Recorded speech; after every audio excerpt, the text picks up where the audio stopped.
If you're looking to learn how to put on an English saddle, don't worry, it's easy once you know how. Here we will cover how to do this in simple steps. It is much easier to do than putting stirrups on a Western saddle. What you need. You only need a few items to get started. An English saddle. A matching pair of stirrup leathers. A matching pair of English stirrups. How to put stirrups on an English saddle. English saddles have a metal bar located under the saddle skirt. The skirt is a small flap of leather, located on each side of the saddle, at the top of the flap, and below the seat. The skirt protects the rider's leg from the buckle of the stirrup leather. First, thread the stirrup leather through the hole at the top of the stirrup. Let the stirrup fall roughly at the midway point of the leather and hold both ends in your hand. Check if you have a left or right stirrup. While some stirrup styles don't have specific left and right foot, many newer styles do. You will want to make sure you put the correct stirrup on the right side of the saddle. You will find an R or L on the stirrup itself. Once you've determined what foot you have, lift the skirt and push the end of the stirrup leather under the bar, moving upwards. When enough leather comes out of the top, grab it and pull it through. Select a hole and do up the buckle. When the buckle is secure, take hold of the section of leather closest to the saddle. Pull this part of the leather down so the buckle slides up under the skirt until it can't anymore. You will hear a sound similar to a click. Take a look and pull the stirrup forward into the bar so it is as close to the front of the stirrup bar as possible. One very important thing to note is that some saddles have a stirrup bar with a section that you can turn up. Putting this up might look like the sensible thing to do to keep the stirrup leather in place. Important safety tip.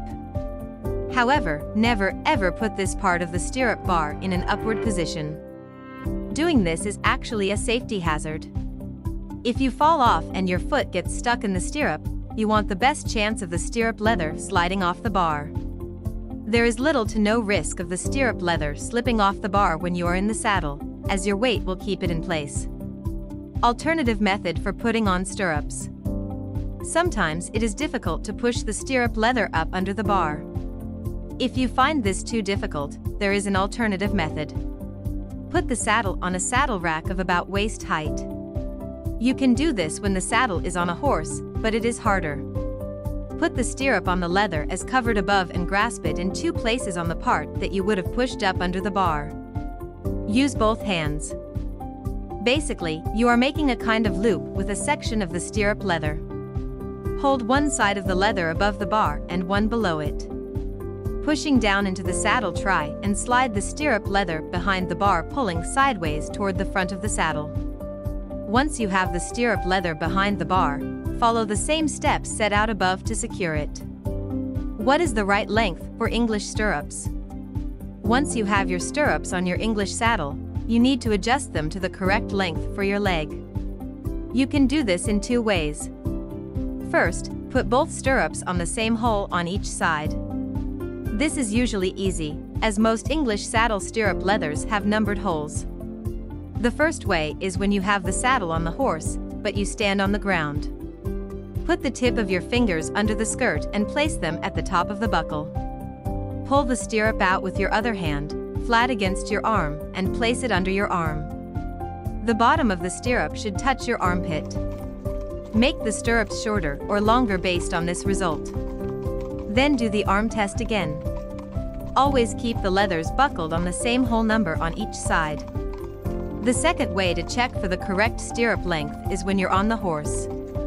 This method is sometimes easier with a helper on the ground. Stop the horse and try to stand it square. Take your feet out of the stirrups.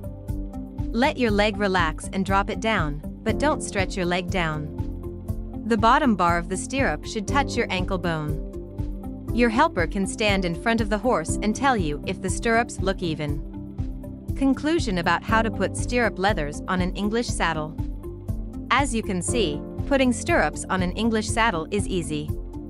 Getting the leather behind the bar is, at times, a little frustrating, but a little work will get it on. Do English saddles have stirrups? Yes, they do. But the English showing saddle has a stirrup bar set farther forward, compared to Western saddle, and a cutback pommel that falls behind rather than over the withers. The seat of an English saddle is less flat and the center of balance for a rider is more similar to that of a dressage saddle. The English riding saddle is not as popular as the Western riding saddle. However, the English saddle is a very versatile saddle, and is also much lighter than the Western saddle, which can be a problem for some riders. How do you put stirrups on an English saddle?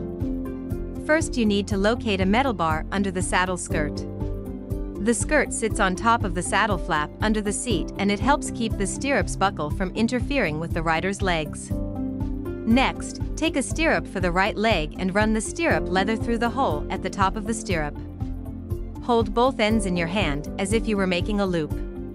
Raise the skirt, push the leather end under the bar, pull it through on the other side and buckle it up. Carefully secure the buckle.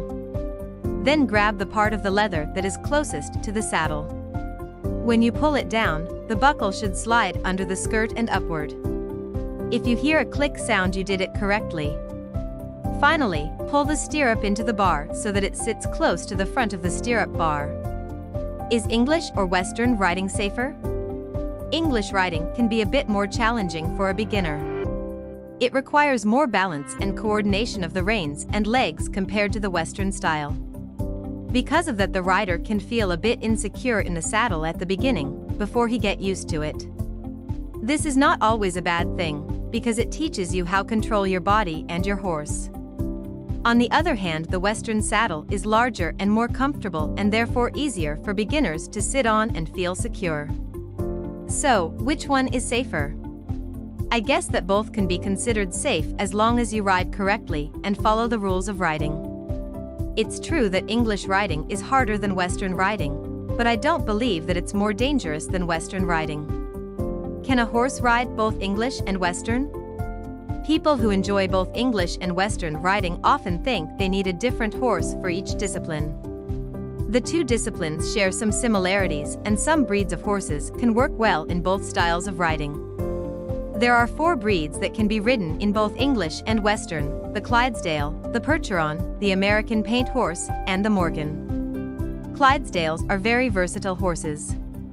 They have good gaits, great endurance, and are very easy to ride. They have a long history of working and competing in both English and Western events. Percherons are gentle, intelligent, and well-suited to both Western and English riding. The American Paint Horse is an excellent choice for the rider who wants to compete at a high level. It is also a very versatile horse. It is gentle and easy to ride. Morgans are strong and powerful, with a wonderful sense of balance. They are often used in show jumping. If you like this video, don't forget to like and subscribe.